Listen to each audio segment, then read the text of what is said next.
తెలంగాణ రాష్ట్ర వ్యాప్తంగా ప్రభుత్వ ప్రైవేట్ పాఠశాలలు జూనియర్ కళాశాలల బంద్కు వామపక్షాల విద్యార్థి సంఘాలు పిలుపునిచ్చాయి. విద్యార్థి సమస్యల పరిష్కారం, ప్రైవేట్ విద్యా సంస్థల దోపిడీ అరికట్టాలని డిమాండ్ చేస్తూ బుధవారం బంద్కు పిలుపునివ్వడంతో విద్యా సంస్థలన్నీ మూతపడ్డాయి. రాష్ట్రంలో ఖాళీగా ఉన్న ఎంఈఓ, ఉపాధ్యాయ, హాస్టల్ వార్డెన్ పోస్టులను వెంటనే భర్తీ చేయాలని వామపక్ష విద్యార్థి సంఘాల నేతలు డిమాండ్ చేస్తున్నారు. విద్యా సంస్థలపై ప్రభుత్వ నియంత్రణ లేదన్న వారు గత ప్రభుత్వం చెప్పినట్లు కేజీ నుండి పీజీ వరకు ఉచిత విద్య అమలు కావడం లేదని మండిపడ్డారు. వెంటనే విద్యాశాఖ మంత్రిని నియమించాలని, విద్యారంగ సమస్యల పరిష్కారానికి ఎల్లవేళలా పోరాడుతూనే ఉంటామని స్టూడెంట్ యూనియన్స్ హెచ్చరించాయి.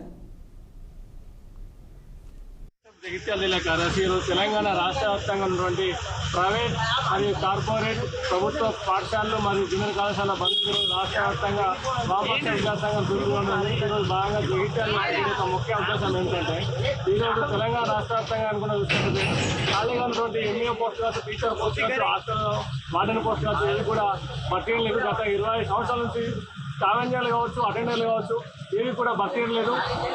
అలాగే చదువుకునే పరిస్థితి లేదు. చదువుకునే పరిస్థితి కార్పొరేట్ పాఠశాలలో, ప్రైవేట్ పాఠశాలలో విచ్చలవిడిగా ఫీజుల వ్యాపారం జరుగుతుంది, బుక్స్ దందా చేస్తుంది. దీనిపైన గవర్నమెంట్ ఎటువంటి చర్యలు తీసుకోవడం లేదు. ఫీజుల నియంత్రణ చట్టం తీసుకోవాలన్నప్పుడు కూడా దాన్ని అమలు చేయడంలో ప్రభుత్వం విఫలమవుతుంది.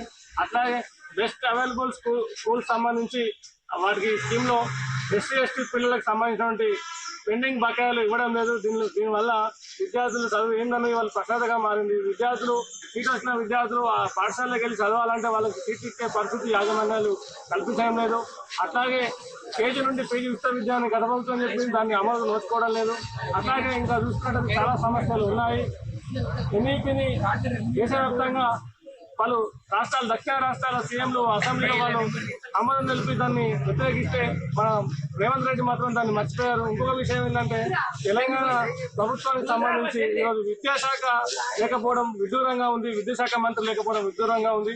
విద్యాశాఖ మంత్రిని తన దగ్గర పెట్టుకొని విద్యాశాఖ మంత్రిని నియమించుకోకుండా, కనీస విద్యా పర్యవేక్షణ జరగకుండా ఈరోజు విద్యారంగాన్ని విస్మరిస్తూ కార్పొరేట్ కొమ్ము కాస్తూ ఈరోజు ప్రభుత్వ విద్యను చిన్నచూపుస్తుందని చెప్పి స్పష్టంగా ఈరోజు కనిపిస్తుంది.